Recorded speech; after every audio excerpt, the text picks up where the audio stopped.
이번 시간은 KBS 프로그램을 말한답니다. 오늘은 김태훈 시청자 평가원이 시사기획 창에 대해 의견을 전합니다. 김태훈 평가원 어서 오세요. 안녕하세요. 김태훈 평가원은 시사기획 창에 어떤 점에 주목했는지 궁금한데요. 말씀해 주시죠. 우리는 아직 산업사회 속에서 살아가고 있습니다. 21세기와 함께 도입된 인터넷과 디지털 기술이 우리 사회를 크게 바꿔놓긴 했습니다만 기존 산업사회를 더 효율적으로 만들어주는 도구 정도로 생각했습니다. 그런데 우리가 당연하게 여기던 이 사회가 머지않아 끝날 것 같습니다. 다가올 AI 기술은 산업사회를 돕기는커녕 아예 다른 사회로 대체될 거라는 전망들이 쏟아지고 있습니다. 도대체 우리가 살아갈 세상은 어떻게 바뀔까요? KBS 시사기획창팀이 이 질문에 대답하기 위해 카메라를 들었습니다. 첫 장면부터 매우 인상적입니다. 한 남자가 인공지능 서비스 창에 인간에게 일이란 무엇이었을까라고 물어봅니다. 로마 시대를 언급한 대목이 특히 기억에 남습니다. 모든 생산은 노예가 했고 그들이 만든 물질적 풍요 위에서 귀족들이 생활했다는 것입니다. AI 시대의 로봇이 로마 시대 노예가 했던 역할을 할 수 있다는 가능성을 언급한 거겠죠. 하지만 우리가 예상하는 상황은 그렇게 낙관적이지 않습니다. 이번에 KBS가 근로자 3,200명을 대상으로 설문조사를 했는데요. AI 기술이 두렵다고 답한 비중이 62.9%에 달합니다. 일자리 상실이 가장 큰 이유입니다. 카메라는 베를린에 있는 틱톡 독일 본사를 찾아가서 AI 때문에 해고된 사람들을 보여줍니다. 인터뷰에 응한 알렉산드라는 틱톡에서 선정적이거나 폭력적인 장면을 걸러서 삭제하는 역할을 해왔습니다. 처음에는 AI가 자신의 업무 절차를 간소하게 만드는 데 도움을 줄 거라고 생각했는데 결과적으로 자신의 일자리를 빼앗는 결과를 낳았다는 거죠. 제작진에게 궁금증이 생겼습니다. AI 시대에 로봇의 활동 영역이 무한대로 확장되고 있습니다. 다큐 내용은 새 시대에 대한 기대보다는 우려가 좀 더 강조된 느낌이 들었습니다. 개인이 어찌할 수 없는 너무 큰 변화라 무기력해지기도 하는데요. 제작진은 기획과 제작 과정에서 시청자들이 어떤 부분을 꼭 알아야 한다고 생각하셨나요?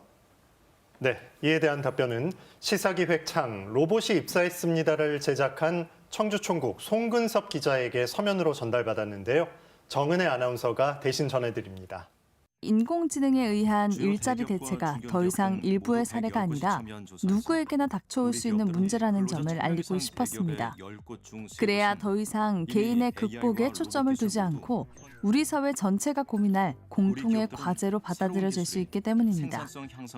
다행히 방송 이후 고용노동부에서 인공지능 대전환에 따른 일자리 영향을 분석하고 그 대응 방안을 담은 AI 대응 일자리 정책 로드맵을 올해 상반기 중 발표하겠다는 계획을 밝혔습니다. 정부 차원에서 이 문제에 관심을 갖고 종합 대책을 마련해서 고용시장 안정에 도움이 되길 기대하고 있습니다. 네, 답변 잘 들었습니다. 이어서 김태훈 평가원의 의견을 듣겠습니다. 제작진은 흥미로운 실험을 하나 합니다. 웹툰 작가와 AI가 캐리커처를 그리기 경쟁을 하는 것이죠. 똑같은 사진으로 캐리커처를 그린 뒤 당사자가 한쪽을 선택하도록 하는 방식입니다. 다행히 결과는 20대 3으로 웹툰 작가가 이겼습니다. 기계적으로 이미지를 추출한 것과 작가가 감정을 담아 그린 것을 사람들이 알아보는 것 같아 괜히 기분이 좋아졌습니다. 하지만 이 사례 하나로 미래를 낙관하기는 어려울 것 같습니다. 심지어 이 프로그램에서도 산업혁명 당시 기계에게 일자리를 빼앗겨 폭동을 일으킨 노동자들을 AI로 재현했습니다. 실제 영상으로 담으려고 했으면 수억 원에서 수십억 원의 제작비가 들어가야 만들 수 있는 영상입니다. 힌턴 교수는 인터뷰에서 이미 이를 갖고 있는 사람은 AI 때문에 업무 효율성이 높아질 거라고 전망했습니다. 그런데 AI를 잘 활용하는 사람이 그렇지 못한 여러 사람을 대체하는 상황이 생길 거라고 합니다. 대체되는 일자리만큼 새 일자리가 생길지 의문이라고 합니다. 대량 실직이 불가피해 보이고 그 결과로 빈부격차도 커질 것 같습니다. 제작진은 마지막 부분에서 독일에서 시행되고 있는 조건 없는 기본소득 실험을 소개합니다. 무작위로 추첨한 122명에게 3년간 매달 200만 원 정도를 아무 조건 없이 지급한 것입니다. 그 결과가 어땠을까요? 기본소득 때문에 하던 일을 그만뒀을까요? 그렇지 않은 경우가 훨씬 많다고 합니다. 어떤 분은 그 돈으로 수영학원을 설립해 20개의 일자리를 만들었다고 합니다. 질문을 하나 더 준비했습니다. 기본소득이라는 대안을 제시해 주셨습니다만 다가올 변화의 크기에 비해서는 너무 작은 대안이지 않나 싶습니다. 노동이 사라지는 사회에서 인간의 존재의의에 대해 근본적인 질문이 계속될 것 같습니다. 앞으로도 이 주제를 계속해서 심층적으로 다뤄야 할 것 같은데요. 혹시 어떤 계획을 갖고 계신지 궁금합니다. 네, 이에 대한 답변도 대신 전해드립니다. 이런 기본소득이 도입되면 당장 인공지능 때문에 일자리를 잃은 사람들은 최소한의 생계를 유지할 수 있겠지만 지적하신 것처럼 인간의 존재 의의에 대해 또 다른 문제로 이어질 수도 있다고 생각합니다.